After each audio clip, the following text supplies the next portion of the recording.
Hello everyone, and welcome to our latest developer update stream. Today we're going to be getting into everything coming with Season 9, Sins of the Horadrim in Diablo IV. My name is Marcus Kretz. I'm a community manager here at Blizzard Entertainment. Adam Fletcher will not be in today, although I can assure you he is 14 feet to my left, crushing Celsius at an alarming rate. We got a great show for you today. We will be jumping into everything coming with Season 9.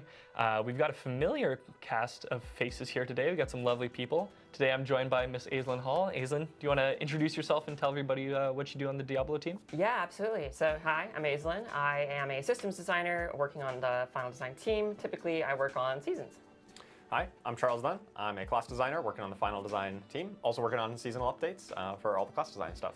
Hell yeah. And coming in hot all the way from downtown Albany, New York, Mr. Dan Tangway, welcome back to the stream. Hey everybody. Yeah, thanks. Good to be here. So I'm Dan Tangway. I am the design director for Live Surfaces.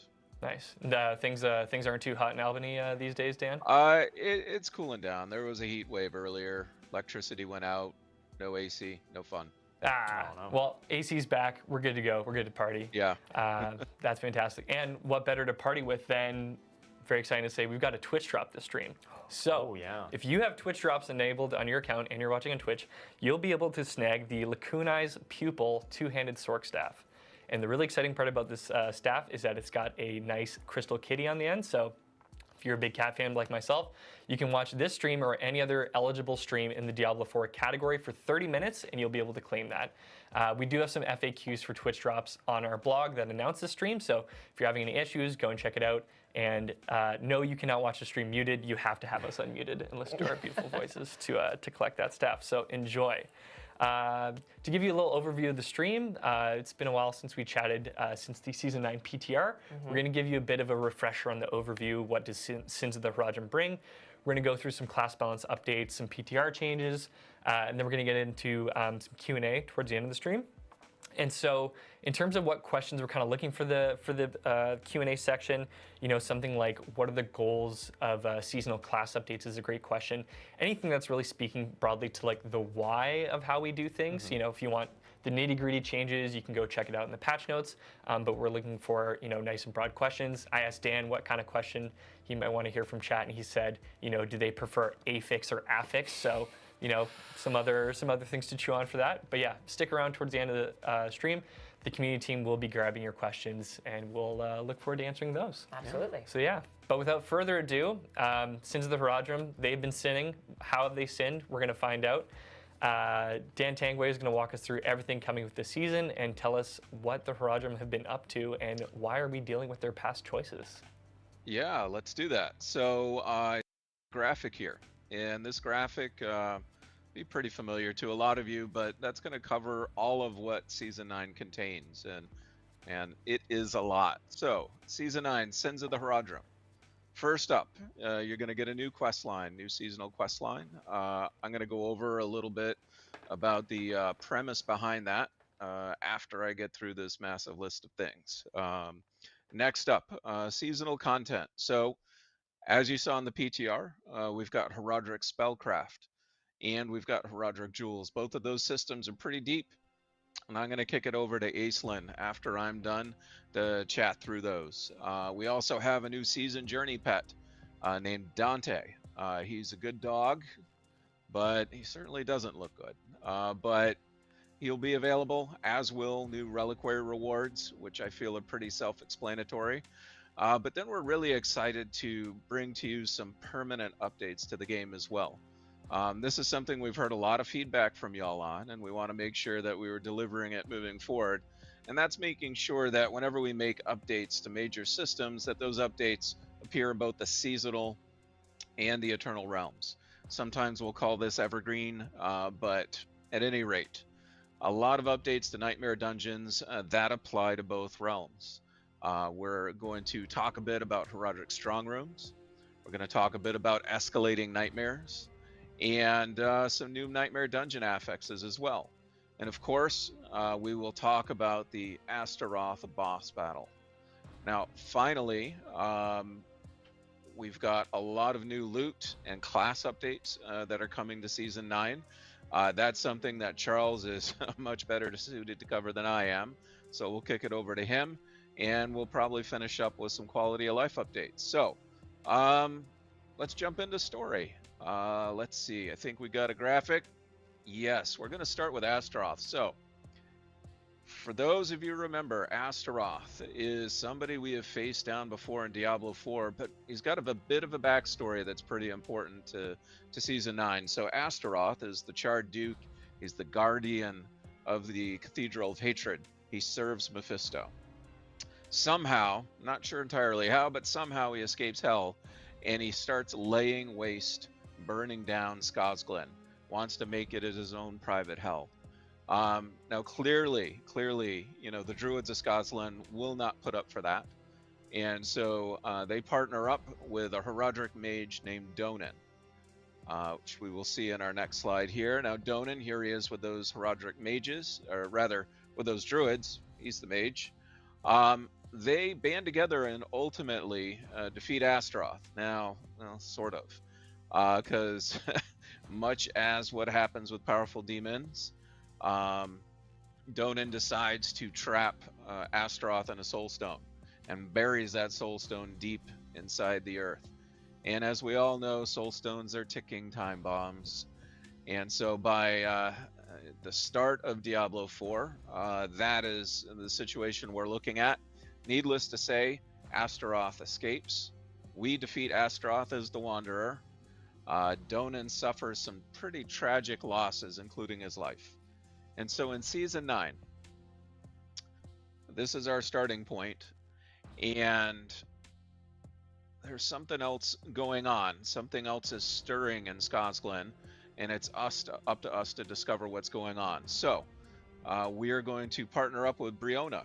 I believe we've got a image of Briona next. Now, Briona is a druid. She's got some history with Donan. She doesn't particularly like him. And so you'll learn more about why that is as you're traveling with her. And your first stop on your travels is up to Eldheim Keep, where there's been a lot of demon activity and you need to save some villagers.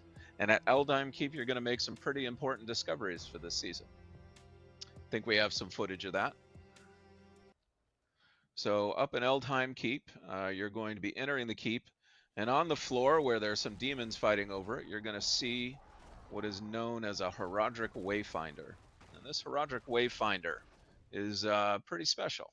It's going to help you figure out where there are Horadric secrets buried deep within Nightmare Dungeons. And it's going to tug you in those directions and provide you clues and hints. So we'll see a little bit of that in action right now.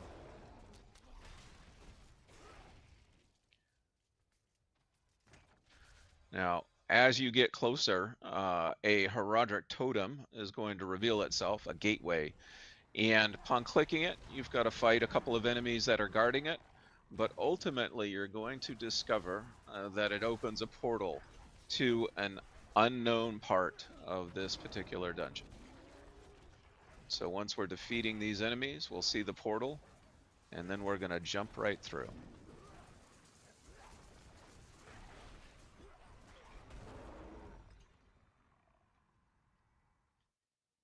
And so now we're inside what is known as a Horadric Strongroom. Now, first up, you're going to learn a little bit of the Horadric Strongroom mechanics. We've got a pillar here, and this pillar is going to help you gain more of what is known as attunement. And attunement is the score, essentially, for the Strongroom. And as you gather more, it's going to boost your rewards. But before you get into the actual Strongroom, you've got to choose what kind of test you want to take. And in fact, you can choose up to 3 tests. These tests are going to modify the Strongroom in some way, whether boosting attunement or giving you swiftness or varying up how the shrines behave in the Strongroom. So we're going to pick 3 here, and that will modify our run coming up. So we're going to jump in, and now we've got a timer in which to kill as many enemies as we can to prove our might to the Horadrim. And so you see we're playing around that pillar again. It flashed, which means we got the bonus. And now any of the enemies we kill at this point will give us additional attunement. And you notice on the side, the UI, we've got a great new UI here now. There are 6 levels of attunement that you can achieve. and each of those increases the amount of rewards that you get at the end. So obviously you're trying to not only kill as many enemies as possible, but maximize that attunement through clever use of those pillars we mentioned before, the shrines, the tests you selected at the beginning, and so forth. Now, at the end, you're going to fight a boss. In this case, we're fighting the Pyroclast, and that's just a final skill check before we spawned the Grand Horadric Cache. The Grand Horadric Cache has a lot of cool legendaries, and it also has a buff on it that will encourage you to finish the rest of that Nightmare Dungeon. But also importantly for our conversation, it's going to have something else.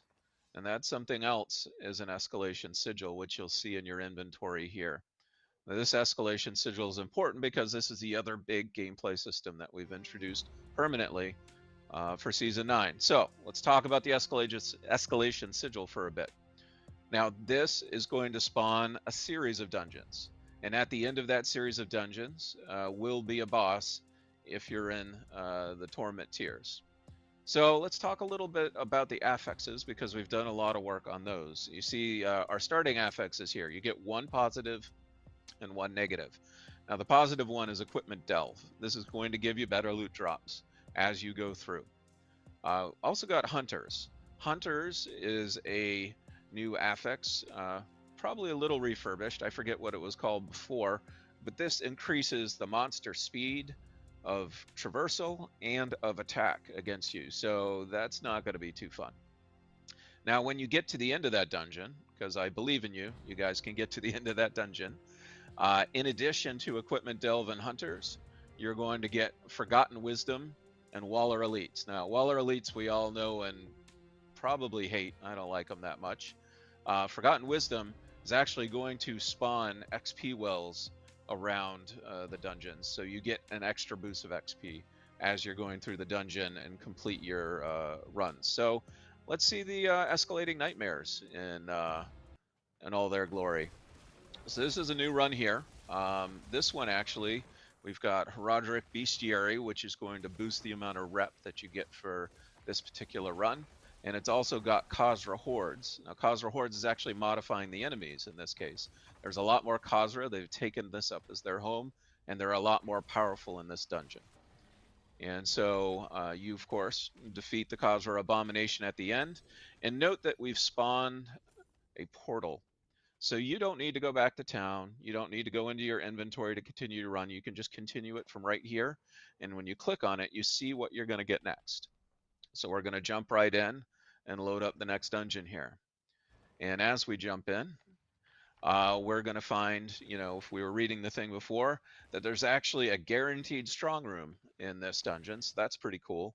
And that's going to give us a chance to actually double dip on rewards. And so you're going to find a lot of interesting combinations to really make these escalation sigils as efficient as possible. But ultimately, you get through your run, and you're going to be able to fight Astaroth. Especially since we're in Torment 3. So here is the clip of the Astaroth fight. Now, when we were looking at Astaroth, we thought to ourselves, well, we're having a rematch.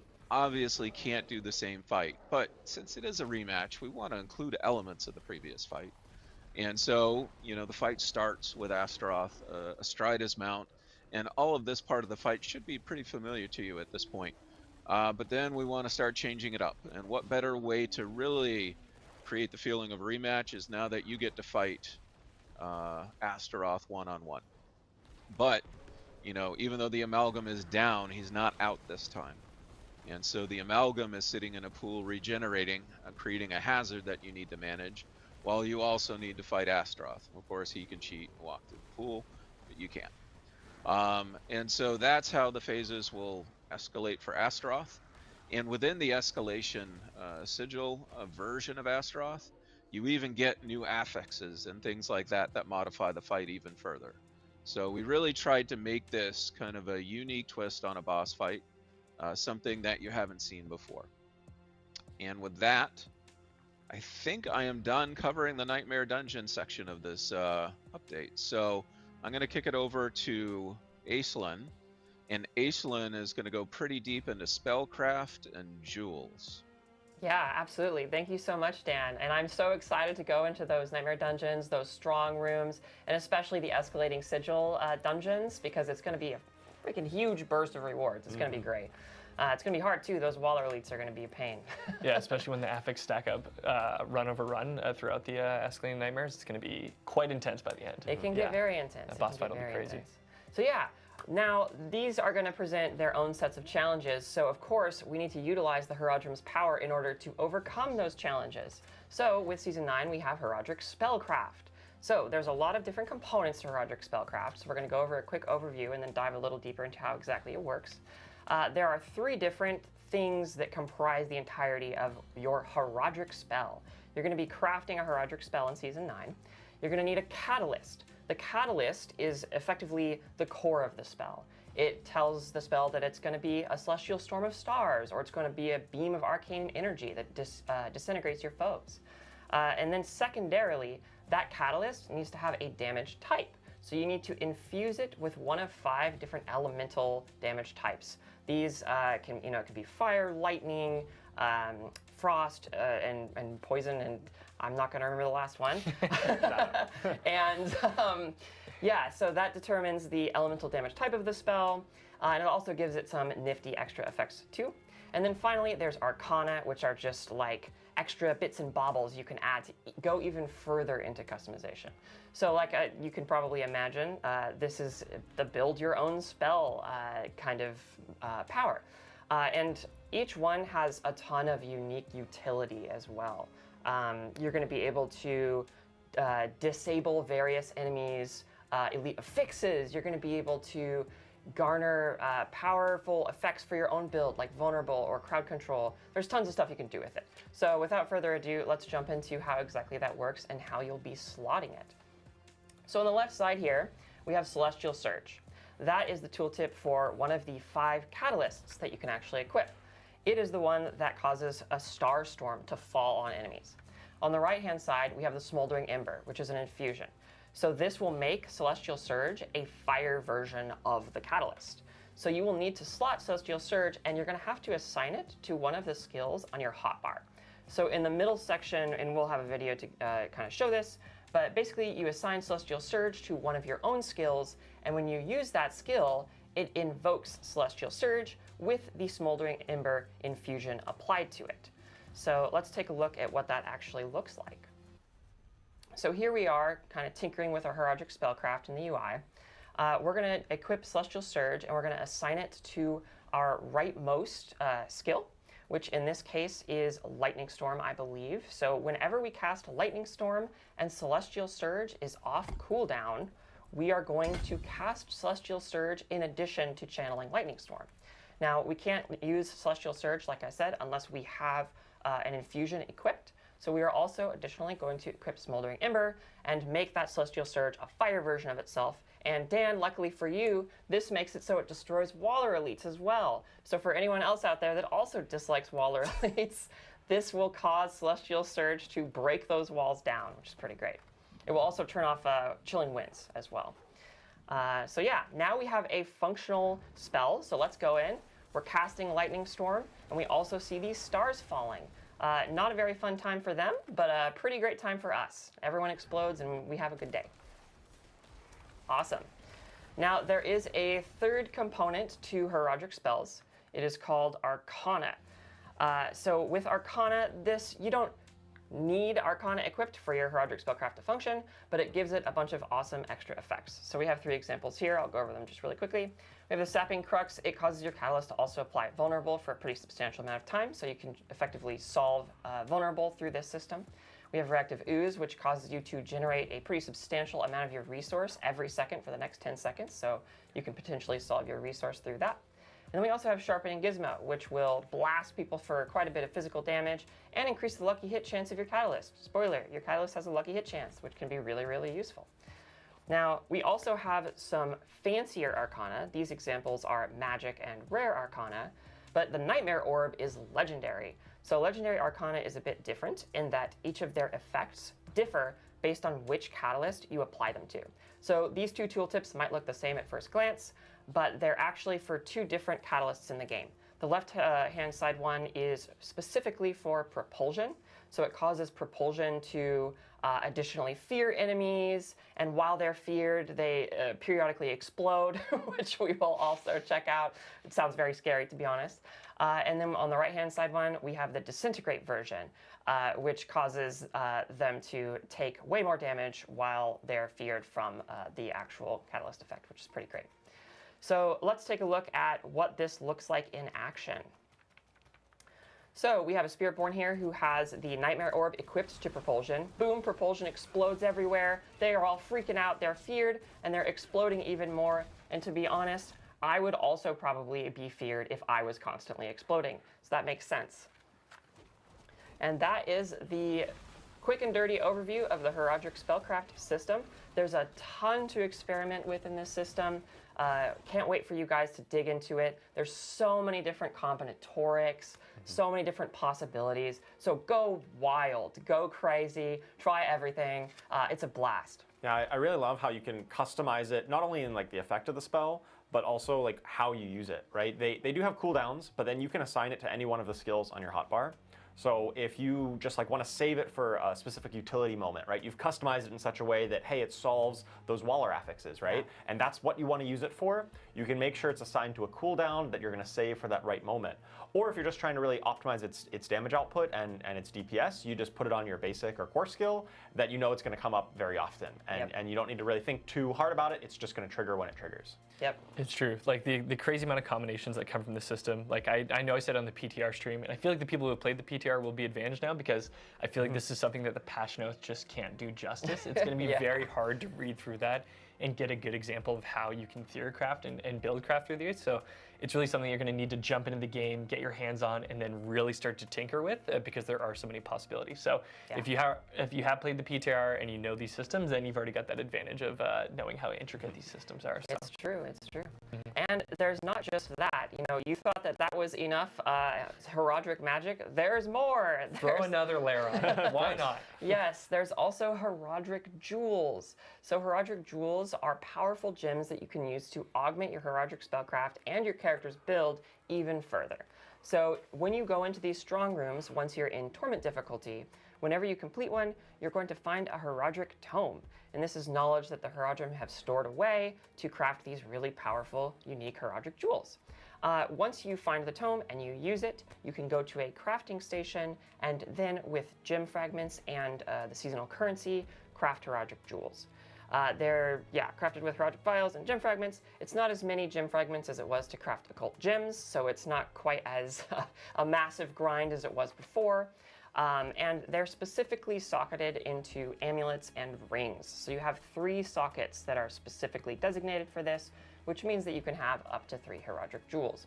And here we have an example of a Horadric jewel. You know, it gives you some good stuff, core stat, max life, and you're going to be hunted in Sanctuary's darkest places. Well, that doesn't sound great. I don't think you need to worry about that, no. Yeah. No, shouldn't be anything. I'm sure that's just flavor text, right? That's all that is. Yeah. No, that makes sense. Cool. Anyways, so let's talk about the how you craft Horadric jewels with a little short video to show us what that looks like. So we have the Horadric Lapidary here, which is where you're going to go to actually craft the jewels. We're going to navigate to the Craft Jewels section. We have them neatly organized among different categories to help you just, sift through it all pretty easily. And we have quite a few of these. I think there's 16 in total. There's 16 Horadric jewels. So whenever you go into a strong room, you're going to find more tomes, which is going to let you craft more, and then yada yada. So here with our wonderful Stalvar, the Awakened Arbiter, we want to craft an idol from below. So we need 15,000 of 3 different gem fragments and then 3,000 of the seasonal currency. And voila, we have our idol from below, which is fine because there's nothing wrong with this and nothing bad is going to happen from this gem at all. So it's no problem. You'll also notice that it gives you bonus armor and resistances. So you're not actually missing out on any of the bonuses you would typically get to your defense from normal gems being socketed in those slots. But so wait, what's this? It sounds like the idol from below is actually I'm hearing not great. That's not actually just flavor text. It might be functional. Oh my god. Oh no. Okay, so when you have the idol from below equipped, sometimes mummies will spawn. They're the jewel guardians that are guarding this jewel. and they will attack you, and they can be very scary. So be very careful if you decide to equip this jewel, especially if you're playing hardcore. My goodness, please don't equip this jewel if you're playing hardcore or expect to die. Yeah, they don't just spawn when you're alone in an empty room. Sometimes you're in the midst of an already big pack or a boss fight even, and these guys will come out trying to get their jewel back from you. Yep, and it's pretty spooky. But you can do some very clever things with these guys. Sometimes it's actually really good to have extra bodies to be able to hit for like whatever skills or triggers you have, which is pretty neat. So yeah, let's move on to our final section here for the overview, which is PTR Learnings. So we learned so much from PTR. We can't talk about every single thing because it's a tremendous list. It is. But we do have some highlights we wanted to talk to you guys about. So first of all, going over Horadric Spellcraft. So we have made it so all of the deactivation effects that you get from infusions and various things, 3 seconds longer. So when you do actually deactivate an enemy affix like Waller or Chilling Winds, etc., it's going to last 8 seconds, up from 5. This is because we want to make sure that it feels as punchy as possible. When you do get that deactivation, you have a good amount of time to take them out and counterattack them. Secondly, we want to talk about the change of Siphoning Gizmo to Sharpened Gizmo. So we found that Sharpened Gizmo was challenging for us in the sense that we want to maintain the competitive integrity of the game. That's really important for us. And Sharpened Gizmo was Siphoning Gizmo. Siphoning Gizmo was on the PTR. Yes, sorry. Was problematic in a variety of ways. Yes, it was problematic in a variety of ways. And we also saw the Sharpened Gizmo, which is the new one, as an opportunity for a more physical-focused Arcana, because we knew that was kind of missing from the PTR, and we heard a lot of feedback about that. The next thing I want to talk about is the Propulsion teleport change. So this effect caused you to be able to teleport effectively infinitely in a lot of builds. And it was transformative, and so transformative to the point that it was actually stomping on build identity in many cases. And we really want you to experience the full breadth of what different characters can offer in Diablo IV.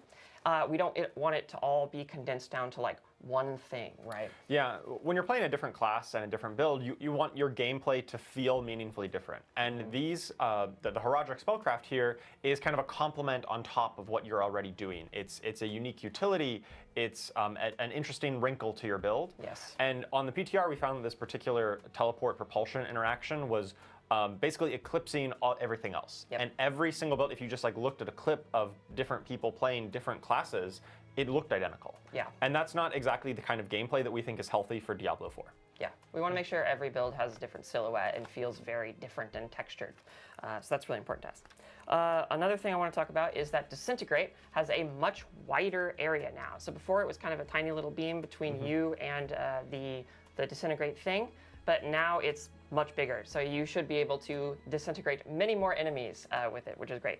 And then beyond that, there are tons of miscellaneous changes to Horadric Spellcraft. So go read the patch notes after this and check it all out. Yeah, if you've never read the patch notes before, and especially in the blog as well, anything you see that's colored in blue are all changes that have been made since the PTR. So we've gone through, read your tons and tons of feedback, and there is just a sea of blue throughout the patch notes and the blog. Patch notes will be publishing following the stream, so go check those out and check out all the blue, because those are all the changes that you've all influenced. So thank you so much. Absolutely.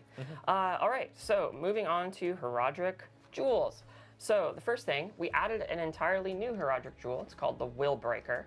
It speaks directly to physical damage. We heard that a lot of Season 9 is focused on elemental damage, which is amazing and awesome and wonderful. But we also wanted to give physical builds some love and some tools to play around with. So the Will Breaker does specifically that. So if you want to smash people with your hammer or blow people up with bones of the necromancer or whatever, that's for you. And then secondarily, Liminal Echo, which is the cheat death jewel, will not be dropping in hardcore. We heard a lot of feedback from the hardcore community that it maybe went against the philosophy and the spirit of hardcore. So we really wanted to respect that. And this is also an ongoing conversation about what is the spirit of hardcore. So please keep giving us feedback about that. It's been super helpful, and we want to hear more from you. And then finally, of course, there are also many more Horadric Jewel changes, more miscellaneous stuff. So again, after this, go read the patch notes. And with that, I believe I'll be passing it over to Dan to talk about a myriad of changes with everything else. Yeah, a myriad. So y'all had a lot of feedback on the Nightmare Dungeon updates. So I need a piece of paper to read them all off. I can't keep them all in my head. So first up, let's talk about the Horadric Strongrooms a bit. So the Horadric Strongroom UI was not clear enough. And so we added a new UI to the Horadric Strongrooms. We added extra kill count messaging and extra timer warnings. So it plays much, much tighter now. And when you enter it, you should be able to pretty much pick up what's going on. Now, we're not going to tell you how to get those high scores, but the fact that you should be getting a high score should be pretty apparent now. Pillars didn't feel great. You know, you had to stand in one spot for a long time in order to get the bonus. So, you know, we've made the pillars faster to complete, made the radius a bit larger, and now all 4 pillars will also be available at the start. So you can better choose what your path through the Horadric Strongroom is going to be. We also heard from a lot of you that the Strongrooms really didn't support blasting well enough. And that comes in 2 flavors. It comes in challenge, and then it comes in the fact that Strongrooms were overstaying their welcome a little bit. So we've added a pit-style death penalty. If you die, that timer is going to get knocked down, and you're going to have less room to earn. We've added additional ambushes as your attunement. We set the activity length to 100 seconds instead of 120 seconds. And also, if you should hit that max attunement, we're not going to force you to run out the timer. We're just going to spawn the boss right then and there. Now, a number of you also commented on, Blood Bishop again. So we hear you. We built out a pool of bosses, mini bosses rather, that should spawn at the end of the strong room. And there's actually going to be a surprise or 2 in that pool as well. And then finally, there wasn't enough incentive, we thought, for you to actually complete the Nightmare Dungeon after doing the strong room. So we've added a buff. Now, if you remember from the footage, you saw the Grand Horadric Cache. It actually had a buff symbol above it. And so opening the cache will give you that buff, and you can carry that buff through the end of your Nightmare Dungeon run and get a bonus on the rewards that you'll get there. Now, let's talk about escalating nightmares a little bit. By far, the biggest amount of feedback was, feels pretty rewarding, but way, way, way too easy. So we have gone and made it more difficult. We have scaled the difficulty by several pit tiers every floor you advance. So just naturally, things are going to get harder, and you're going to have to push a little bit more and more. We've increased the amount of health and damage for Exalted Astaroth and the Amalgam. We have made some of those existing negative affixes a bit meaner. We've also resurrected and tweaked some of the previous negative affixes that launched with the base game. And finally, I mean, really, we just did a whole audit on our negative affixes, but we created a bunch of new negative affixes as well, including some pretty fun ones, we think. So, let us know what you think, of course, about the difficulty of that moving forward in any of these, because again, these are permanent updates, and we want to make sure that they, you know, really feel good. Other things real quick that we did. So we boosted the scalable rewards to match the increase in difficulty. So as things are getting more difficult, we still want to make sure that the rewards are keeping up, that we don't tip in the other direction. It was a little hard to notice the gizmo that's on the floor that allows you to jump to the next dungeon, so we just opened the portal automatically, which you saw in the footage. The escalating sigil didn't stand out enough, so it's got a beam now. It's got its own art, so that feels pretty good. And then finally, we had asked a question during the PTR.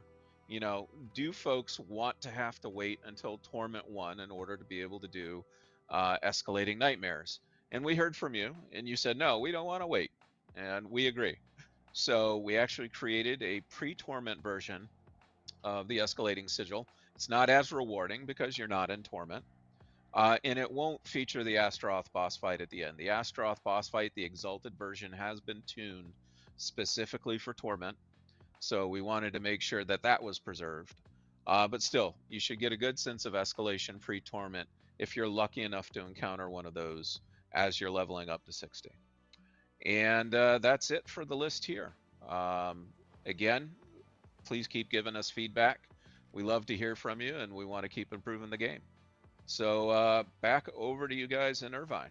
Fantastic. Thanks for walking us through that, Dan. And yeah, I mean, it's been, we had the PTR early in June, so it's been a while since we had it, but yeah, we received such a ton of great feedback. Oh, yeah.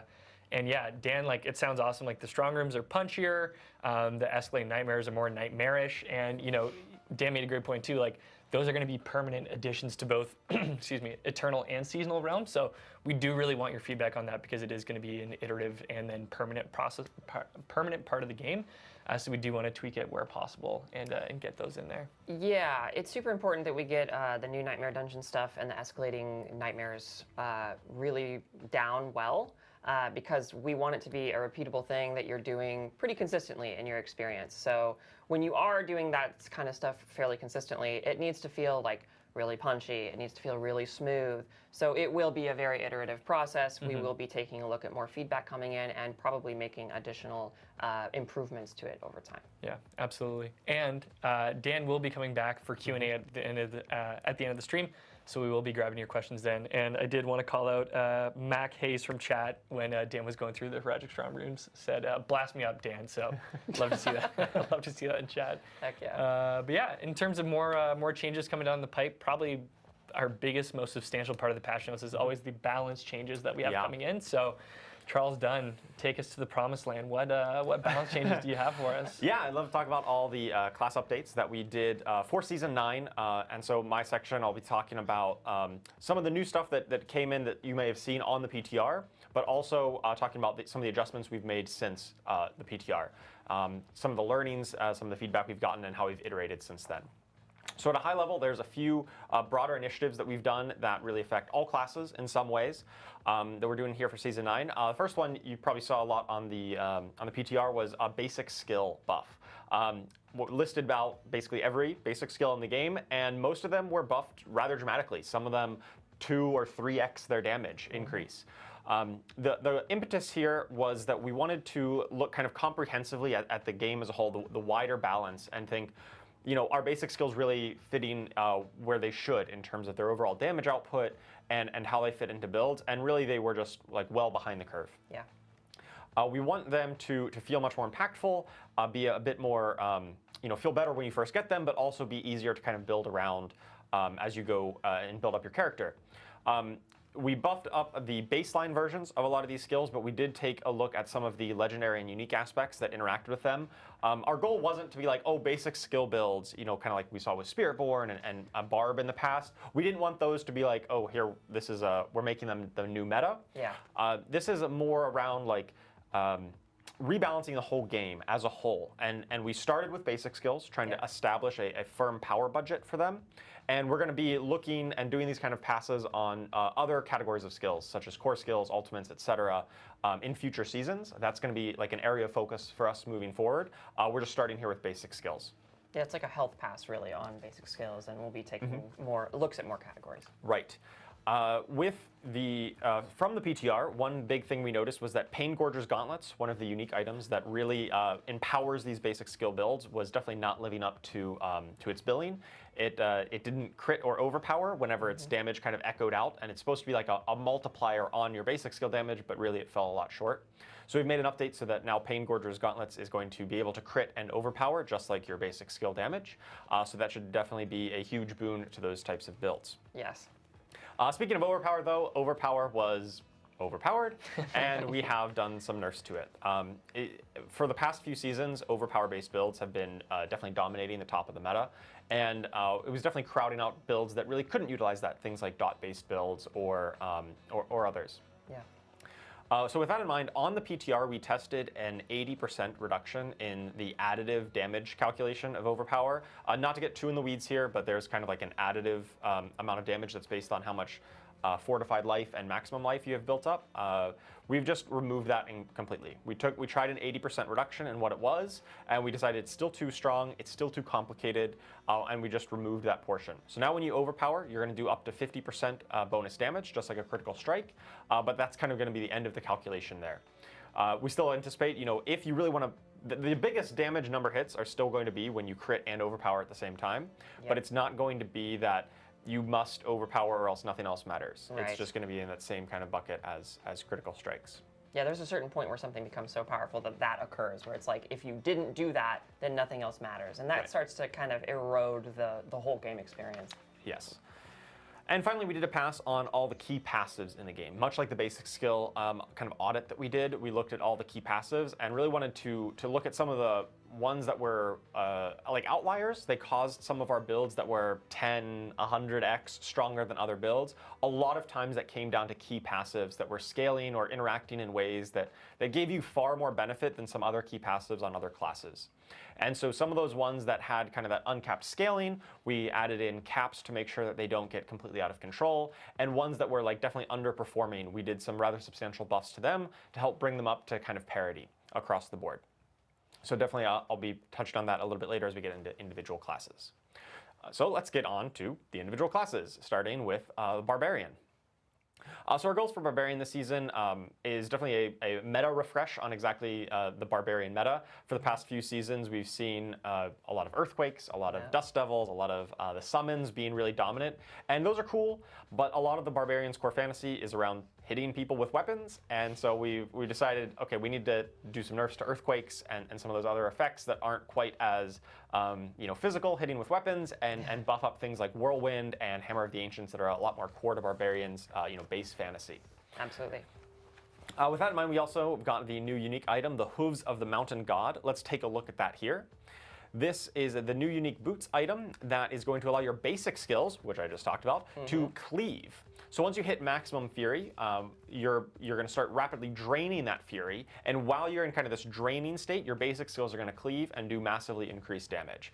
And luckily, you're spamming out your basic skills. That is going to restore your fury and allow you to keep in this state as long as you stay in combat and stay fighting enemies. Yeah, and what I really love about this specific unique is that typically you try to solve your resource in a build, but with this, you try to stack as much of it as possible, so you can stay in the mountain god state, or whatever you want to call it, as long as possible. Yeah, and you got to stay in combat. You got to stay hitting people with your basic skills to keep it going. It's really quite powerful, and I think it'll really enable some of those basic skill builds that we were talking about, especially with the updated Pain Gorgeous gauntlets. Yes. We've got a clip of this in action. Barb walks up to a big old pack of skeletons, hits them with bash. Good old bash skill cleaving through the hordes and throwing them against the side of the canyon here. Yes, very good.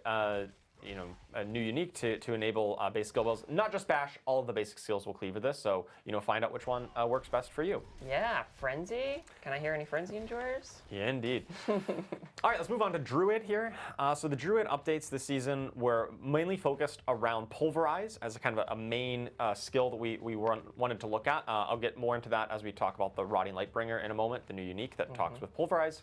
But ever since the PTR, we also realized that it was still underperforming baseline, so we've done some buffs to Pulverize just its raw damage output, as well as refactored some of the upgrades on it just to move around that to better work with the build with Rotting Lightbringer.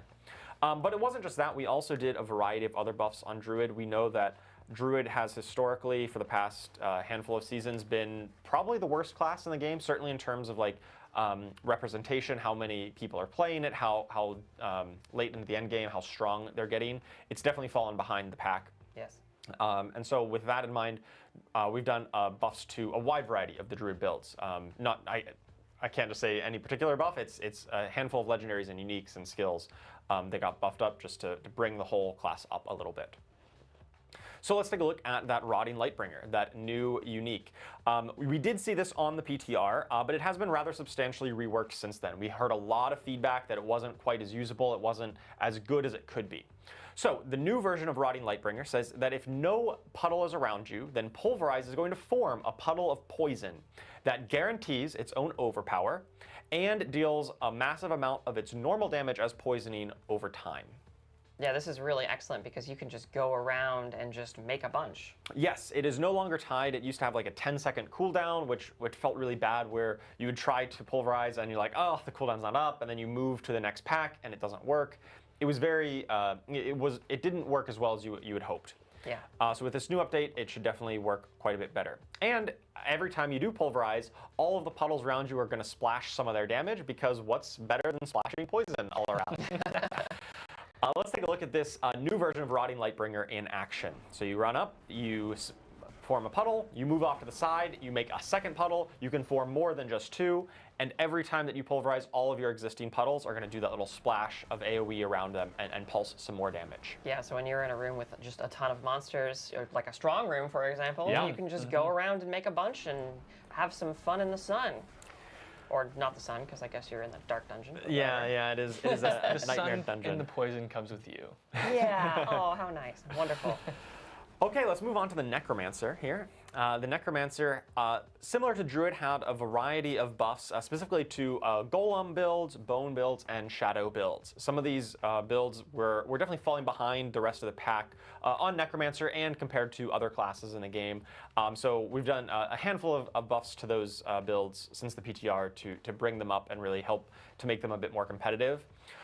Two of the outliers on Necromancer from last season were Soul Rift and Bloodwave, two of their ultimate skills that just were, Soul Rift in particular just did way too much for any one skill. Obviously it dealt damage, but then it gave you a barrier, it gave you resource, it gave you damage, increased all of your other damage output, refilled your potions, and feared enemies. So that's a lot of things for one skill to do. And we love ultimates doing a lot, but that was kind of one thing too many. Yeah. So on this season, we've removed the barrier generation from Soul Rift. And so if you want to get really tanky as a Necromancer, you're going to have to look for some alternate sources to make yourself a little tankier, alternate barrier sources as well. Yeah, we want to give you all the tools you need to solve your problems, but we don't want you to solve all your problems through one of your tools. Right. Yeah, Soul Rift was just doing a little bit too much for that. And that's why it was, kind of so dominant, so popular. Yeah. Bloodwave, another ultimate skill as well. That just did a ton of damage. Its damage output was exceptionally high. Yes. I think part of that was due to the overpower being so overpowered, and so some of the nerfs there would probably bring that down to size.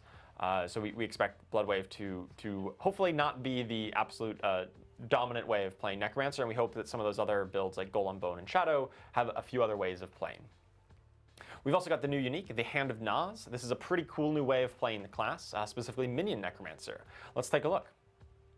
So the Hand of Naz gives you more skeleton mages. So if you go all in on your mages, you sacrifice your warriors, you sacrifice your golems, you can now summon additional mages for each minion that you sacrificed. So you can have far more mages than before. Yes. And just like any good RPG, your skeleton mages can get experience and level up. Yeah, So let's go. they attack 25 times, then they get to level up to a skeleton archmage. And when they're in the archmage form, they are harder to kill. They're going to teleport around to safety if they get attacked, and their attacks are going to occasionally shatter and deal bonus damage to the target and nearby enemies. We can take a look at this in action. You've got your big old backline of a ton of mages. You won't have your skeleton warriors. You won't have your golem if you really want to maximize your mages. So that really puts you, the Necromancer, as kind of being the front line for your army of minions. Kind of turns the traditional minion necro on its head a bit, whereas your minions are often the front line for you, and then you pump out the damage. In this kind of build, you're going to be the front lines trying to keep the enemies off your mages while they pump out the DPS from the back line. Yeah, really, this makes it so you have a college of mages, one could say. And mages aren't the greatest at tanking, so, you got to figure that out yourself. All right, we've got the Rogue up next. So the Rogue, we did some updates to Death Trap and Shadow Clone in this season. So much like Necromancer, where they had a couple of ultimate skills that were really dominant in the meta, specifically Death Trap and Shadow Clone on the Rogue. Death Trap was kind of like Soul Rift in a lot of ways, where it did a little bit too much of everything, did pull in, did damage, other damage increases. And the big problem with that from a balance standpoint was that it was very easy to be able to just hold down the Death Trap button and spam cast it. Yeah. That was due to a number of effects interacting to give you cooldown reduction on it and reset its cooldown, including whenever you overpowered or killed an enemy with it. It would help tick off some of that cooldown reduction. We've removed that functionality, so it's a little bit harder to get to that full zero cooldown Death Trap. If you are still really building your character out, you'll still be able to get there. It'll just be a little bit harder of a journey, similar to the philosophy on Soul Rift. We want you to be able to solve these problems, but it was a little too easy to do it on Death Trap and really short-circuited the progression cycle of building up your character and feeling that growth and that strength. Shadow Clone was doing a ton of damage, much like a Blood Wave, and it kind of went a little bit against the fantasy of, you know, your Shadow Clone should be augmenting your strength, and it should be kind of mirroring your damage output. What in reality, based on what it was doing, was like you did a little bit of damage, and the Shadow Clone dealt a ton of damage. Yeah, it felt more like you were the Shadow Clone. Yes, it did feel like that. Shadow Clone mimics your effects, but it also changes some of the skill tags that it works with. So Shadow Clone is an ultimate skill. It is a cutthroat skill. So no matter what it's casting, that skill is an ultimate and cutthroat skill. It basically allowed it to access some extra multipliers, some extra bonuses. Baseline, there is a kind of damage penalty on the Shadow Clone, and we've kind of increased that so it doesn't deal quite as much percentage damage, but is still a good modifier to your damage output. And we've also added some damage reduction component to it. So the Shadow Clone kind of takes some of the hits for you, right? Takes you know, some of your damage and gives you that damage reduction instead. We talked about key passive earlier. Victimize is a key passive on Rogue that we have reworked. It was one of those ones that was either like super weak or super strong, depending on the precise tuning. And it really was struggled to get that into to balance it well against other options. Right. And so we've done a rework here where it's damaging vulnerable enemies is going to cause them to do a burst of damage, but then you also deal multiplicative increased damage to those targets after you burst, you trigger that victimize effect on them. And we think this will get it to a much healthier state where it's like more consistently useful rather than all or nothing. And the new unique for Rogue this season is the Death Mask of Nirmatrek. And this one works with your flurry builds. Let's take a look here. So the Death Mask, you can now overexert yourself while casting Flurry. And what does that mean? That is a new term to Diablo IV. It means that if you don't have enough energy, you're going to spend life instead to cast your Flurry. And when you do spend life to cast Flurry, it's going to increase its damage and your attack speed rather substantially for a period of time. So you do get to go real fast, attack real quick, but be warned, the faster you attack without any energy, the more life you're spending, the closer to death you're going to get. It's called a Death Mask for a reason. Right, we've got a clip of this in action. So you are running through, you are dashing to enemies around, and casting Flurry super fast, even when you are out of energy, and now your life total is going to start draining the more flurries you cast. I never get tired of this clip. It's perfect. It's so ludicrous. It is a great clip. You know, really embodies that like fast, stabby, frantic style that rogues are known for. Yeah. And definitely, I love how this like turns your build crafting options on its head. Typically, you want to get, oh, give me tons of resource generation. But you don't necessarily want that here, right? You want to be on low resource so that you can trigger the spending life. Because this effect basically does nothing if you're not spending life. And for all those hardcore players out there, be very warned that this one, it won't actually kill you, but it can bring you down to about 8% life, at which point pretty much anything else will kill you. It will certainly help you die, that's for sure. Aizen, you were talking about running this on hardcore for next season, right? I was. You know, I might be a little crazy. All right, let's move on to the Sorceress. So the Sorceress, we've got updates here to Lightning Spear, was one of the big ones. Lightning Spear had been kind of dominating the Sorceress meta for quite a while. It was like really the premier build for a long time. And this had a really interesting situation where out of the box, Lightning Spear was kind of terrible, right? You look at this skill and you're like, okay, how much damage does it do? How many enemies does it hit? What's its cooldown? And you're like, oh, this is awful. Like, it doesn't do anything. And then you get Splintering Energy, the legendary aspect, and suddenly it goes from nothing to best skill in the game. Yeah, and we don't want skills out of the box to feel useless. We want them to feel powerful and good. And we also don't want aspects to have to carry that much weight on their shoulders. It's not good for either the base skill or the aspect. So in this season, we've buffed up the base values of Lightning Spear rather substantially. I think it was like 4 or 5 times increased damage. But we've looked at the Splintering Energy legendary and brought that down rather substantially. To be clear here, our goal is still that Lightning Spear, we do not want it to be the best way of playing Sorceress. It has had its time in the sun for a few seasons now. It's really been, I think it's time for some other options to rise up and be like some of the stronger builds on Sorceress. We still want it to be a viable way to play. We don't want to completely kill it to nothing, but it shouldn't be the absolute dominant or strongest way to play here Sorceress moving forward. To that point, we've updated Icefall and Firestarter. Icefall is a legendary Paragon node that works with your Frost skills. Those cold skills are going to do quite a bit more damage with this. It's just some numerical buffs there. And the Firestarter, that's a legendary aspect that works with your flame skills, you know, the other two builds outside of Lightning on Sorceress. Firestarter previously just did kind of a chunk of moderate fire damage, but wasn't anything special. Now it also gives you multiplicative fire damage, which is really good if you are picking, say, the Fire Infusion Catalyst for your Horadric Spellcraft. Oh, true. Or some crazy new unique that might be making its way into Yeah, a crazy unique like the Ophidian Iris. Oh, whoa. Let's take a look at the Ophidian Iris. This is the new unique amulet that works with your Hydra skill. It makes Hydra into a core skill, and it's always going to summon a 3-headed Hydra, and those Hydra's attacks explode on impact.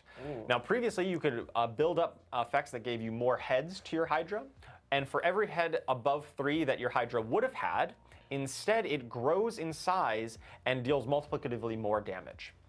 We tested this out on the PTR, and one of the big points of feedback was that there's kind of 2 ways of building Hydra. You can build with more crit focus, like crit and fire, or more burning damage focus. And previously, the affixes on the Ophidian Iris really tried to force you into the critical strike version of the build. And we've updated them here, so we removed that critical strike chance and added attack speed, which is good for both, and changed the ranks of the passive over to Primordial Binding, which is once again good for both, rather than giving you the critical strike pyromancy effect. Just being a bit more generic and allow you to play it whichever way you like and kind of equally support it. Let's take a look at this clip of the before and after in this terms of size. So on the left, you got your little piddly normal-sized Hydra. If you build up a whole bunch of bonus Hydra heads, you get the big boy Hydras on the right, whose attacks explode on impact. Obviously, they deal a ton more damage. They kill the enemies much faster. And it just looks a lot bigger and a lot more visually impressive. They are absolute units. They really are. You get to become a Hydra parent. And also, honestly, I've never felt bad for a cause red test dummy before, but I feel kind of bad for this guy. Yeah. I'm really looking forward to playing with this one on next season. Yeah, this will be. This is exactly what I'll be running for Season 9, Charles. That's sweet. All right, let's move on to the final class, Spiritborn. So for Spiritborn this season, we've looked at updating the Razor Wings build. That's a build that has had some support, but never really quite got there. We've made some adjustments to some of the legendaries and that affect that build to really help bring it up and make it a bit more robustly supported. I want to talk a little bit about the Hunter. That's the Jaguar ultimate skill. We tested a change on the PTR where we, so currently on Season 8, and ever since it's launched, it had this mechanic where if you kill an enemy while the Hunter is active, it has a chance to reset its cooldown completely. So if you get lucky and you get a lot of kills, you can kind of spam cast Hunter until you, until you miss, basically. Right. We tested out a change on the PTR where instead of doing that, it would just give a more consistent amount of cooldown reduction. And this was, we heard loud and clear that that is not fun. It was really not what you wanted. Players really liked that kind of feast or famine version of Hunter, where it had that gameplay texture of constantly resetting and that mini game of making sure you maximize the number of kills for the short duration that it's active. Yeah, it had really it evolved into like a core part of the spirit of the Jaguar, and we don't want to have to take that away. Right. So this is one of the great things about testing these types of changes on PTR is that we're allowed to make these a bit like more dramatic changes, and then if they don't work out, we'll revert them. And so in this case, we decided to revert those changes back to what it was before. Now, for context, the reason we tried to do that change in the first place was that the Hunter was by far the most popular ultimate skill on Spiritborn. I think something like 90+% of Spiritborn players were using the Hunter. And that's not really healthy for build diversity. And we thought, okay, if we adjust its cooldown mechanic, that will be what we need to change. So instead, we looked at some numerical adjustments to it, so it doesn't have quite as many bonuses whenever it does function, but it still functions the same as before. Yeah. And in order to promote a bit more diversity, we've buffed up the other ultimate skill options. The other 3 Spirit Guardians now will give you other ways of giving multiplicative damage whenever you have them active. The Devourer will give you multiplicative poison damage. The Gorilla Ultimate, the Protector, will give you bonus damage while you stand in his area that he's pounding down on, gives you that area of power. And the Seeker, the Eagle Ultimate, will give you guaranteed critical strikes while it's active. Awesome. And finally, we've got the new unique item, a Balazan's Max Latel. We've got, I've been working on that pronunciation. Nice. So good. Been working on that one. Nailed it. All right, so Balazan's Max Latel. We've got, let's take a look at that. This is the new Pants unique. It triggers when you attack enemies who are close, it'll trigger your Thorns damage as poisoning damage. So it's like poison and Thorns combination here. And every time that you've retaliated with Thorns, so you've gotten hit recently, then that poisoning damage is going to increase. I really love this unique because it speaks to the spirit of Thorns, which is like, I must be hit and then I retaliate. Right. But like expands on that, which is really cool. Yeah, and it gives you more consistent value. Like if you're not getting hit, your Thorns was worthless. Now building up Thorns is still positive offensive value, even if you're not getting hit. But of course, getting hit and triggering those Thorns is going to get you even stronger.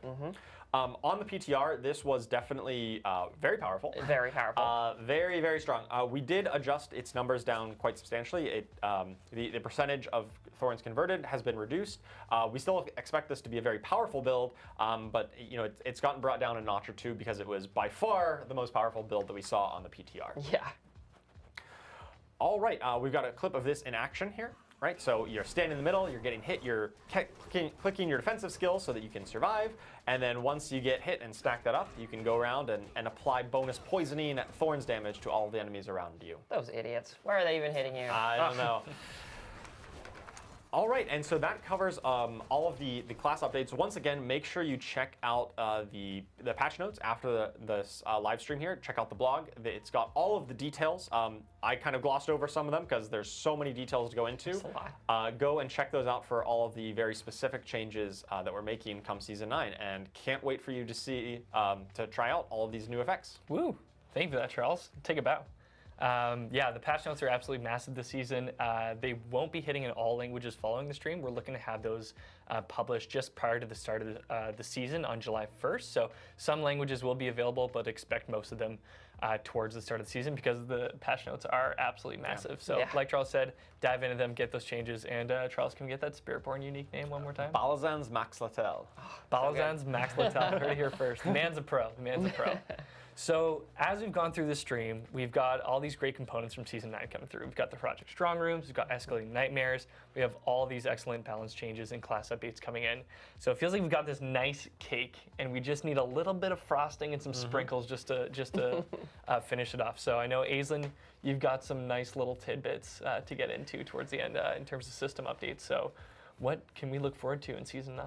Yeah, so not only have we done all these awesome, specific Season 9 things, we've also done our best to improve the game eternally or in an evergreen fashion or permanently, however you want to say it. So yeah, a big thing that we learned from Season 8 is that we really like it when we feel like we have different ways we can play the season.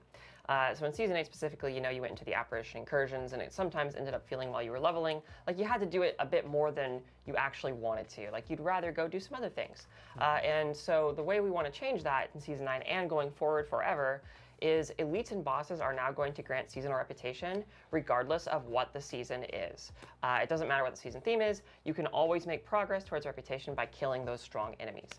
So that should make it so it doesn't matter if you're going to the seasonal activity, you're still going to make progress. The seasonal activity or whatever exists in a season will still be a really fantastic source of that specific seasonal power and rep and currency and what have you.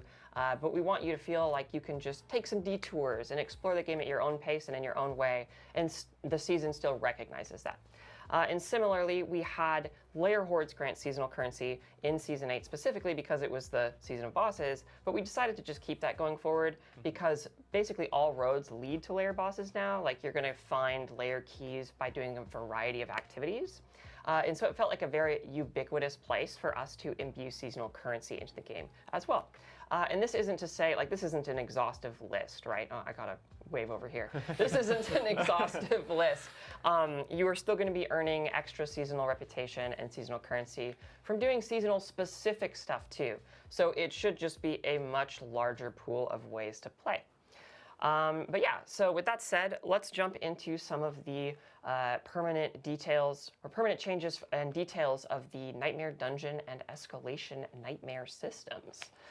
So Dan already went over this quite a bit, but I wanted to just talk a little bit more about the why and the how of this all.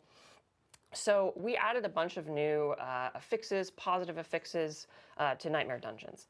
And the reason why we wanted to do this is because we wanted to make sure that when you're sifting through your different Nightmare Dungeons, it feels like you have different options for how you can make progress for your economy.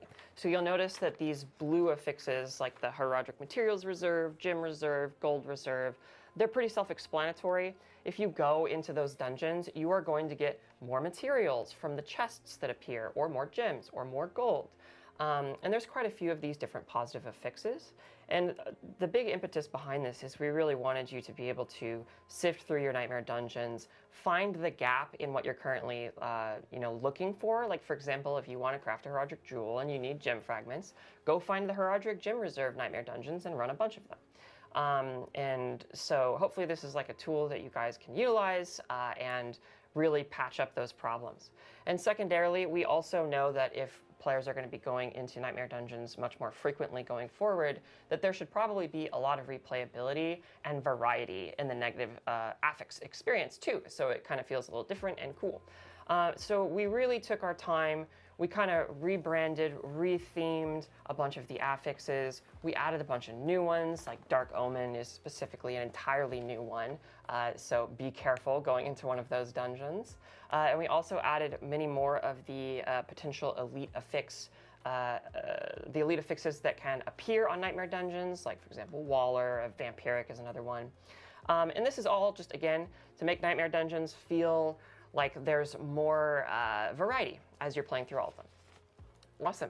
So yeah, I think we can go forward here and check out what a actual Horadric Reserve looks like. Just as a PSA, so if you go in and you're chomping through a Nightmare Dungeon, that's what a Horadric Reserve will look like. So there will be a bunch of those throughout a Nightmare Dungeon. Make sure to open all those to get your nifty new positive affix rewards. And then on top of that, of course, we have the new permanent addition, the Escalating Sigils, which are just Nightmare Dungeons, but even punchier. So as Dan was saying, we made it so you're getting even more rewards from these things as you're escalating. They're going to raise in difficulty as you go through each escalation, which I would like to point out does mean that you can surpass Torment 4 with these now, which can get very terrifying. And there's also unique affixes that can only appear on Escalating Sigils. And here we have the actual Astaroth affix, or rather the Astaroth list of affixes that we're going to be dealing with when we fight Astaroth. So Dan kind of alluded to this, but we can see that one of the negative affixes here is Meteor Storm. That's an Astaroth specific affix. And that actually changes the way the Astaroth fight works. And there are quite a few of these. So every time you go in and fight Astaroth, it's going to feel a little different. There's going to be different challenges you have to face. And there's also going to be a lot of really fantastic rewards that he drops too. Like, for example, the Riches of Keys gives you, I think, like Infernal Compasses and Undercity Tributes. And Lord Zier's Offering gives you quite a few keys to go and fight Lord Zier. And, it's all modular, it's all randomized, and it's a lot. It's a lot of rewards, which is great. But it's a lot harder too, which is also fun. But yeah, so that's the overall on these Nightmare Dungeon and Escalating Sigil things. And I just want to say, as one last thing, like I mentioned before, this is something that we want to continuously improve upon because it is such a major new thing. And like, we knew that Nightmare Dungeons needed some love, and we're really happy we got the opportunity to do that here. And we want to continue to foster and cultivate the system going forward. So please, any more feedback you have, shoot it our way. All right, and with all that said, let's move on to some more general quality of life updates to the game as a whole. So first of all, here we have the legendary item drop updates. So Typically in Diablo IV, what we've done is when you go up in Torment tiers, you find more items, but we've decided to make it so you also find a higher quality of items when you go up in Torment tiers as well. This means that as you go from Torment 1 to 2 to 3 to 4, you are going to find more ancestral items and thus also more greater affixes. We wanted to do this because we were finding that people on higher Torment tiers, as characters were getting to 2 and 3, etc., the loot wasn't quite keeping up with the state their character was in and what they expected to receive. And so we're trying this out, and let us know what you think. And I just wanted to do a quick call out that this also applies to lair bosses. Like, it applies to everything, but I wanted to specifically call out that it applies to lair bosses, which is great because now we're going to be finding more ancestral versions of lair boss unique items too. All right. Let's move on to the resource economy. There's quite a few of these here. So first of all, we saw that people were not finding as many legendary runes as they would like. It felt too sluggish to get through that journey. So we've kind of done quite a few changes to that overall. Now the Tribute of Harmony, which is specifically the tribute that grants quite a few runes, will grant even more and a higher quality of runes. All Undercity tributes, not just the Tribute of Harmony, will also grant runes. So if you're finding yourself light on runes, going to Undercity is typically a really good place. And then finally, we also increased the quality chance, the chance for legendary runes to drop from fighting lair bosses and their lair boss horde too. So just kind of all throughout the game, that's just a bit better. We've made quite a few improvements to Whisper caches. So like the gold cache is much more lucrative. The material cache is more lucrative. The gem caches are more lucrative. A lot of ancillary stuff just feels better and are better choices than they used to be. We want to make sure that when you're actually looking at the potential Whisper caches, that each of them feels like it would actually make a difference. And so that's the big impetus there. We have made our jewelers across Sanctuary adopt more business-friendly practices. Their cash is no longer quite as ludicrously expensive, and it also drops significantly more rings and amulets. So they're a little bit nicer now. And then Infernal Hordes also is going to be dropping more gems. And then finally, something we wanted to add here is there's going to be increased drop rate for Scrolls of Escape, specifically in Hardcore. We found that you weren't getting quite as many as we would like you to in that mode, and so we want to make sure that you have just enough to go and test yourself against those really challenging lair boss fights when you feel like your build is ready. All right, and let's dive into into our next slide here. So. This is just to go over, basically, this is a lot of information. So let's just talk briefly about what is permanent and what is exclusive to Season 9, just kind of as a recap. So permanent to both the Eternal and Seasonal realms, now and forever, we have the Nightmare Dungeon updates. So you are going to be finding Horadric Strongrooms on both the Eternal and the Seasonal realms. You're going to be able to go into Escalating Nightmares in both. You're going to find all these new Nightmare Dungeon affixes and Escalating Nightmare affixes permanently in the game. And of course, all the new uniques for each class are permanent. And then exclusive to Season 9 is the quest line exploring the sins of the Horadrim. The Horadric Spellcraft, the catalysts and the infusions and the arcana, the Horadric jewels, and then, of course, the seasonal reputation board and the rewards from that are exclusive to Season 9. All right, so that about wraps it up for the evergreen updates here for Season 9. And just to kind of touch on the PTR and the learnings and kind of our thoughts and our culture on PTR. So we already kind of went over the systems updates that were changed since PTR. I'll go over them again very briefly. So lair bosses now have an increased chance to drop legendary runes. There's a increased drop rate to Scrolls of Escape in Hardcore, and there was the massive pass on all things Nightmare Dungeon to improve the tuning and make affixes meaner and stuff like that. But I just wanted to take a moment to say that the PTR for us as a team is just amazing. We really cannot stress this enough. Like, when the PTR goes live and you guys start talking about the game, the air in the office is electrifying. We're all so excited to see what you guys have to say, and we're just you know, we're running around, we're talking to each other, we're like, oh, like this is, did you see this? Like maybe we should change this, or you know, et cetera, et cetera. And it's just great. It's great for the vibes. It's great for the game. And just a heartfelt thank you from us to you for helping us make Diablo as good as it can possibly be. Yeah, we absolutely love reading all the feedback, watching videos that people post, or you know, posting online on social media or other places for feedback on our forums. It's really amazing to see players like trying out the new stuff and giving feedback on what's working, what's not. And then we really do listen and adjust based on that. We try to find the best ways of delivering a really high quality experience every season. And the PTR is really instrumental for us to be able to do that. It absolutely is. And like, this season was wild for PTR updates. We made so many changes, and it was just super helpful to hear everything you guys had to say. Yeah, thank you so much for that. Like, being able to have players jump in, test the content, also gives us such a better feel for how things are going to go in season launch. So then we know we can take a confident step forward, knowing that our players who, you know, are just diehard Diablo 4 fans have given us their greatest feedback. And then when the season launches on July 1st, we now know that we already have all these problems addressed. We've got these bugs that are taken care of, and even just like, you know, in terms of like bugs or challenging, or the unique that got entirely overhauled. We now have that chance to make those changes ahead of time. So yeah, from the bottom of our hearts, thank you so much for jumping in and testing and giving us all your feedback, because we appreciate it, and it does make this game a whole lot better. So thank you for that.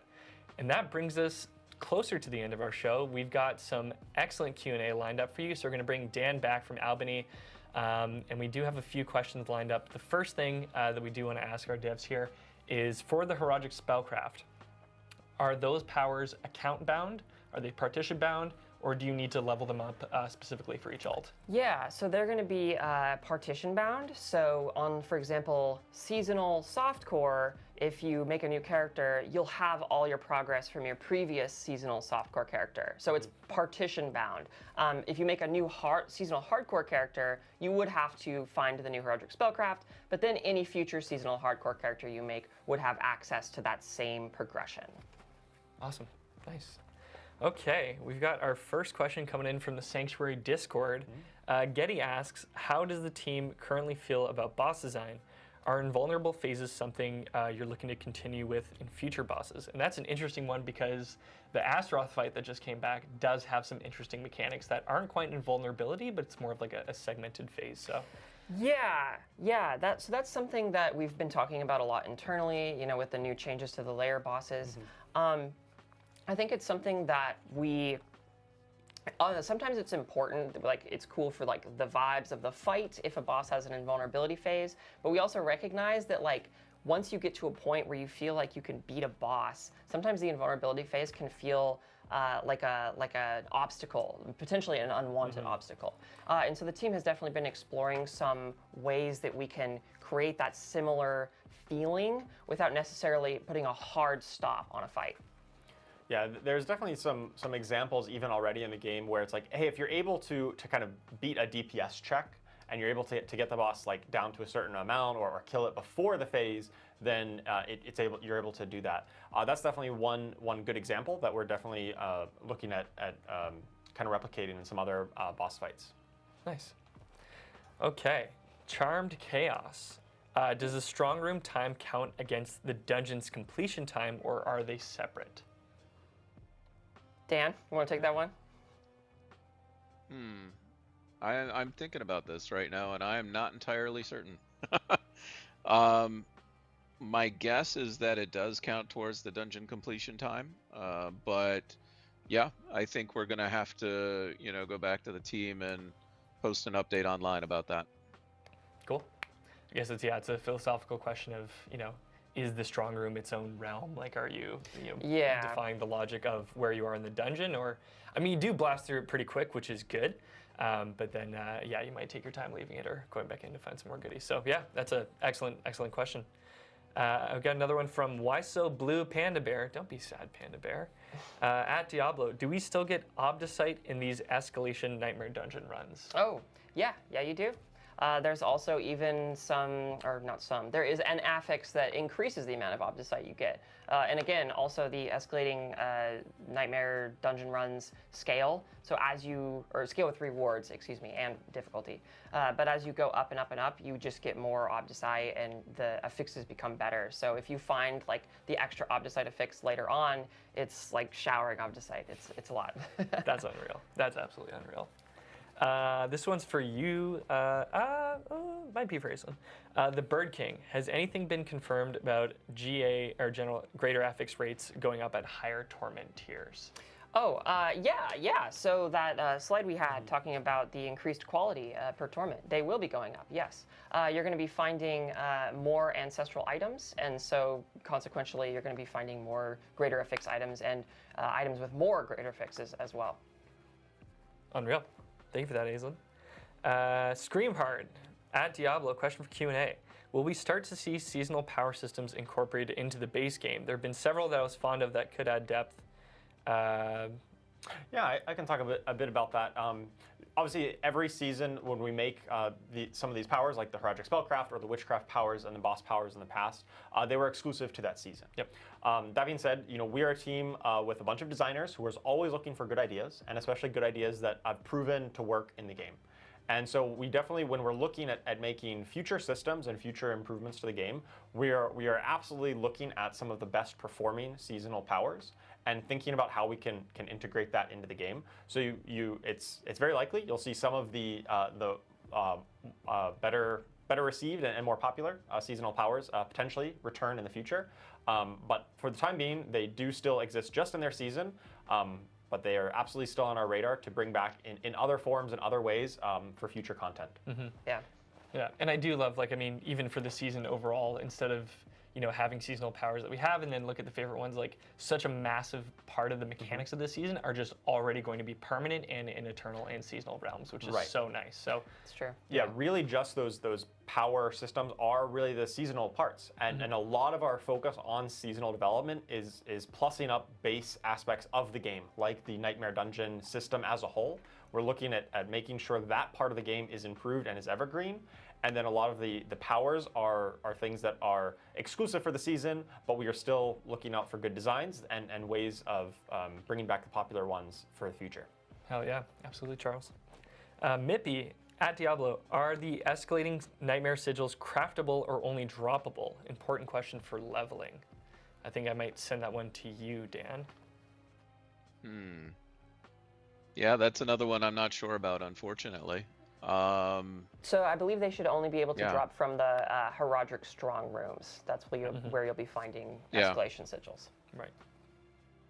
And I think I just to the point, if you want to try to be farming them, you can craft nightmare sigils, trying to find ones that have the Horadric Strongroom guaranteed on there. Right. And then run the ones with the strong room. So it's a little bit, you can't maybe craft them directly, but you can craft ways of farming them. You can definitely go out of your way to find Horadric Strongrooms, which then brings you to Escalation Nightmares. Yeah, and if you're looking for those pre-torment Nightmare Escalation sigils, you're going to be getting that from the Seasonal Reputation track. So before you are pre-torment, if you want to play those and get used to them before you actually get to face off against Astaroth in post-torment levels, you will be getting that from the Seasonal Reputation track. So look out for those. The Creether. Cool name. Ooh. How do you come up with the names for your uniques? Some of them are really interesting, and some are hard to pronounce. That's true. Are the names coming from lore, or just, did you find something cool that ended up fitting with the names? A lot of times they come from a lore. A lot of our uniques are handled by our wonderful narrative designers and quest designers who really have a firm grip on the lore and the world building of Sanctuary and all of the characters and factions within there. And so a lot of them do come from that. Some of them are a bit, maybe a bit more generic. I'd say ones that maybe don't tie to a specific person, but a lot of them do, and that's handled by our wonderful narrative and quest designers. Yeah, I love that. Yeah, like Death Mask of Near My Truck. Near My Truck, yeah. Chat was picking up also on the phonetic of "It's near my truck." It's near my truck. That is how we've been saying that a lot. Truck, yes. leading up to this stream. Awesome. Okay. Oh, Draketh 90.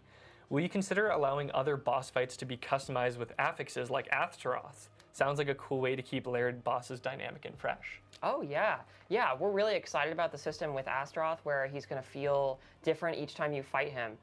So that's definitely something that we are always looking to imbue more replayability into the game, because Diablo is just lives and dies by like how much fun it is to go and do stuff over and over. And so that's definitely something that we can take a look at in the future, and like different mechanics to ensure that fighting layer bosses or fighting other bosses in the game feel exciting and different each time you go in and fight them. And Astaroth is a great example of that, and we're excited for you to try it out. Unreal. And our last question comes from either Jajapur or Yayapur or Hahapur, depending on the pronunciation. This one's for you, Charles, and it's less of a question, more of a request, I think. Okay. When can we expect more skill-changing uniques like the new Necro one? Give us one for multiple golems with a little smiley face. Oh, interesting. Yeah, I mean, so obviously every season we are making a new unique for every class, and we really try to focus on giving brand new ways of playing or ways to kind of revitalize existing builds. Like obviously golem builds exist, so it is absolutely valid that we could potentially see one in the future that allows you to have additional golems. I can't specifically promise that just yet, but we're working on making brand new cool stuff every season. Awesome. Sweet. Well, that takes us to the end of the Q&A. Thank you all for your incredible questions, and thank you to the community team for sourcing those. We really appreciate all the things that you want to know about the game. So yeah, and that brings us to the end of the stream. Keep in mind, we do have patch notes dropping following the stream, so check those out for any changes. And we did have the season overview blog launch this past Tuesday. So for all the needs, all the things you want to know, you'll find it there. But also, hopefully you've claimed your Sorcerer Staff already. But if you want more Twitch drops, oh, actually, you know what? Before that, we sort of addressed this on the stream. Dan touched on it, but for Season 9, the pet that you'll be able to earn from the season journey, claim Iris if you haven't already, but this is Dante. So if all the keen-eyed viewers, you've probably seen Dante running around, begging for treats. This is what he'll do when you hit the pet emote. So here's Dante. He is a good boy, even though he does look pretty menacing. He'll definitely keep people off your lawn, that's for sure. But yeah, finishing Chapter 6 of the season journey will earn you Dante. And remember, you don't have to complete all of the tasks in Chapter 6. You just need to complete enough to hit the reward level. So yeah, be sure to go in and claim him. And if you haven't already, be sure to claim Iris for Season 8 Belial's Return already. Here's our season overview. Take a screenshot of this. This is hosted in our blog. This gives you all the details you need for Season 9. Since the Horadrim gives you a great overview look at that. So you can definitely check those out. And if you enjoyed the Twitch drops on this stream, launching with our season on July 1st all the way through July 19th, you can watch at least 3 hours of any eligible Diablo IV content creator, and you can grab the Glensoul Arbalest crossbow for the Rogue. And if you want some more details on that, we've got a Twitch drops blog publishing after the show. But yeah, 3 hours with any eligible channel in the Diablo IV directory, and you'll be able to grab that sweet, sweet crossbow skin. Yeah, so yeah, cool. Buckle up for that. And then we do have a very special delivery, because also with July 1st is Charles Dunn's birthday. Oh, yeah! So happy birthday to Charles Dunn. With the season start, we've got a very special cake presenter.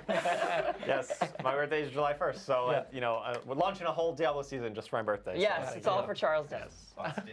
Yeah. I was getting ready for right at the end, and then Adam popped in. I was like, okay, now it's cake time. So there's Adam. Thank you so much. It wouldn't be a stream without a surprise Adam appearance. I love that. So yeah, so you can celebrate the launch of the stream, and you can celebrate the launch of the season and Charles Dunn's birthday, which is fantastic. And then following the stream, if you did have some more questions or you just want some more Diablo IV content, Aislinn Hall is going to be joining Nacho in the Sanctuary Discord for another edition of Burning Questions. So Aislinn's doing double duty today. Right after the stream, she's running back to her desk and then jumping in the Sanctuary Discord to answer all those burning questions with Nacho. And we will be rating Nacho's stream following this one, so you can stick around and just check it out here if you'd like that as well. Yeah. I do want to give a huge thank you to everyone involved with the stream. Thank you to production for putting everything together. Also, for those of you at home, thank you for being here and joining us. I can't believe, I think Rich called it out. It's our 29th stream for Diablo IV, which is just crazy.